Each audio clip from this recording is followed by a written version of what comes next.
Well, a Merry Christmas to you, or a Merry whatever it is when you watch this video. I did my podcast Sunday on Matthew 1, and Matthew 1 quotes Isaiah 7:14. So I thought for my Hebrew of the week, I would do Isaiah 7:14. So the Hebrew reads, Lakein Yitain Adonai Hu Lakem Ot. Okay, so that's one frame here. So Lakein means therefore. Hebrew's not a rich conjunction language. It has basic conjunctions. What I mean is it's not like Greek. Greek has a lot of kind of logical conjunctions, or at least more.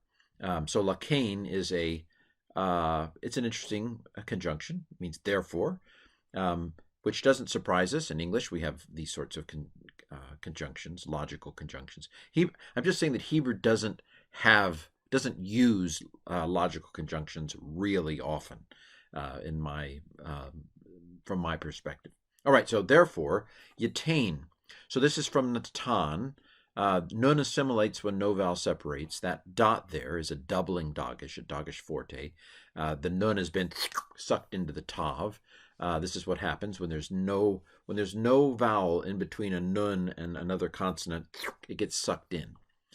So it's Natan, Nathan, which means to give.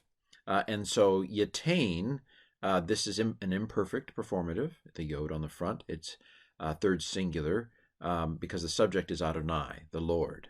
The Lord will give. The context, of course, is the prophet Isaiah has come to King Ahaz. Ahaz is worried about the two kings to the north. The king of Syria and the king of Israel are wanting him to partner with them against Assyria.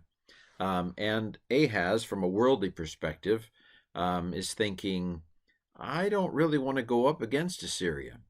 He's thinking, I want to make an alliance with Egypt. Egypt seems like a stronger alliance than Syria and Israel. So he finds himself between a rock and a hard place for worldly political kinds of reasons. And Isaiah comes to him and says, the Lord's going to get you through this. You don't need Egypt. You don't need Syria. You don't need Israel. The Lord's going to help you. And of course, he's the king of Judah to the south, the southern kingdom.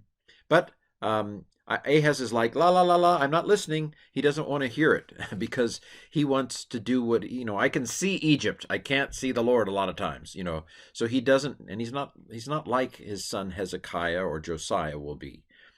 He's thinking, I think I want to make an alliance. But so Isaiah gets a little frustrated and he says, okay, whether you want, he says to Isaiah, I don't want to tempt the Lord. I'm not going to ask for a sign.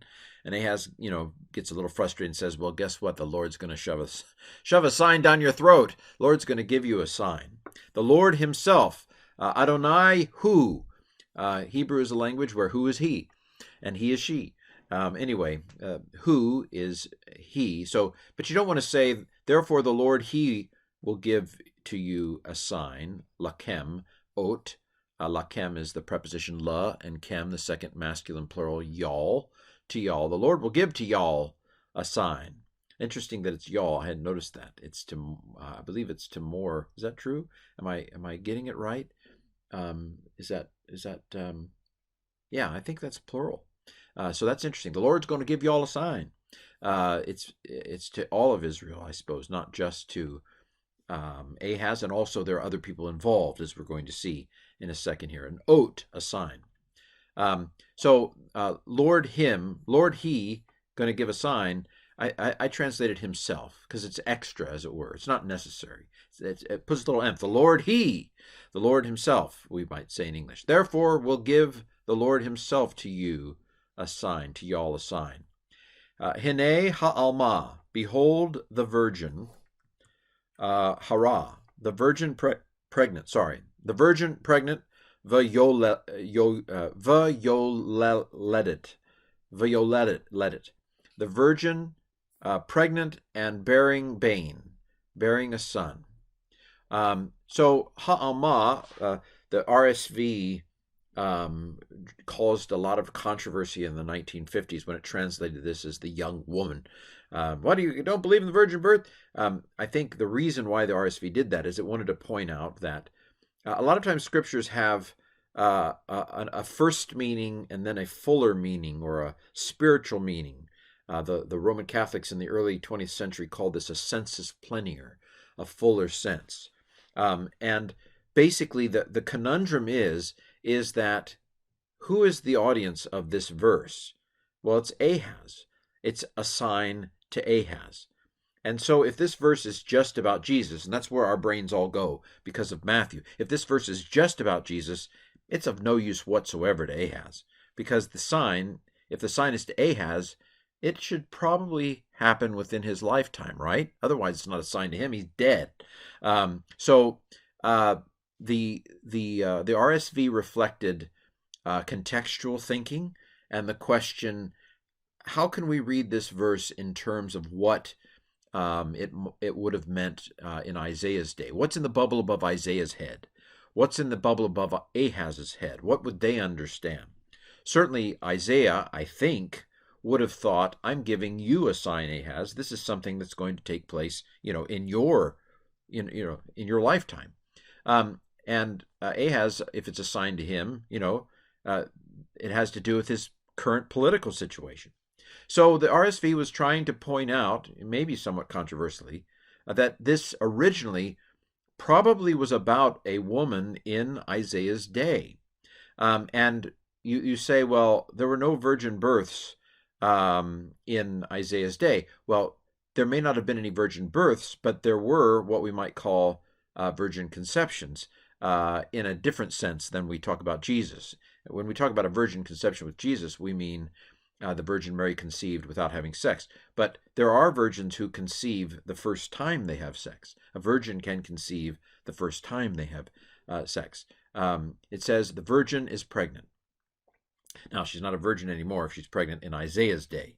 But I have done a word study on Alma in the Old Testament. It always means a young maiden. It always means a young woman. And I think you could argue that Alma generally is referring to a young woman who's a virgin. I think you could argue for that. So I have no problem with translating it as virgin. I just suspect that in its first context, in its original context, it probably referred to a young woman. In fact, it's actually, it could be taken as past tense even. She may already be pregnant. Now, I didn't translate this, the virgin conceived. I didn't translate it past tense. I did not take this hurrah as a perfect tense. I think it's an adjective. Although the vowels are the vowels of a perfect tense verb, which is not always past tense. It can imply something that's completed. But I think it's an adjective. The reason why I don't think it's a verb is because if it was a verb, it would need to be feminine, and I don't know that this would be a feminine form. This would be a third masculine singular if it was a verb. So I'm going to go with the adjective. Behold, the virgin is pregnant. We have to insert the word is there. Now, the Septuagint translates it with a future. You might argue that God set up the Septuagint for Matthew, so that the Septuagint, the Greek translation of this, would be all set up as a prophecy. And you could take it as present tense. Vayoyelet. This is a participle. See the holum after the yod. So is bearing. The virgin is pregnant and is bearing.